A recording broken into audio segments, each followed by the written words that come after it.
Are you struggling to keep your Java development kit up to date? It can be a hassle, especially when new versions come out. But don't worry, today we're going to simplify the process of upgrading your Java JDK using Homebrew Cask. I totally get it. Keeping software updated is crucial, but it can feel overwhelming when you have to deal with old versions lingering on your system. You're definitely not alone in this struggle.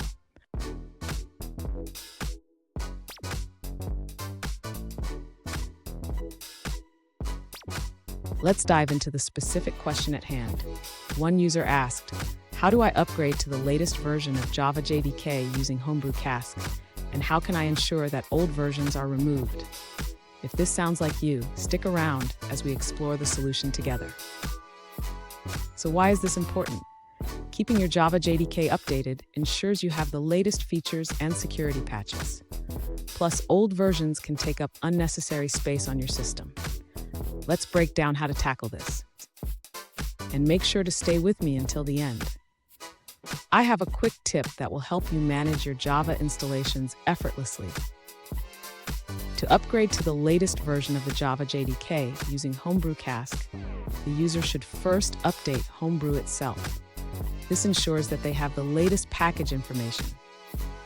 Next, the user can upgrade the Java JDK by using the upgrade command. This will fetch the latest version available in the Homebrew repository. After upgrading, it's important for the user to clean up any old versions of the JDK that may still be installed. This can be done using the cleanup command. Finally, the user can verify that the upgrade was successful by checking the installed version of the Java JDK. This can be done with a simple command. Fun fact, did you know that Java was originally called Oak? It was renamed to Java after the coffee that the developers loved to drink. Now that's a beautiful story. Now let's look at the answers provided by other users. An alternative approach to upgrade your Java JDK is provided by another user.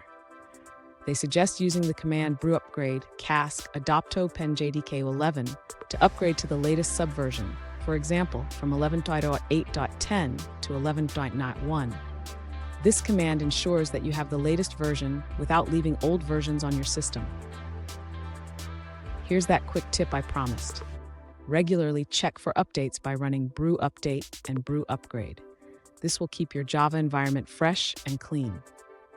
And there you have it. You've successfully upgraded your Java JDK and cleaned up old versions. Remember, keeping your software updated is key to a smooth development experience. If you found this video helpful, hit that subscribe button for more tips and keep coding.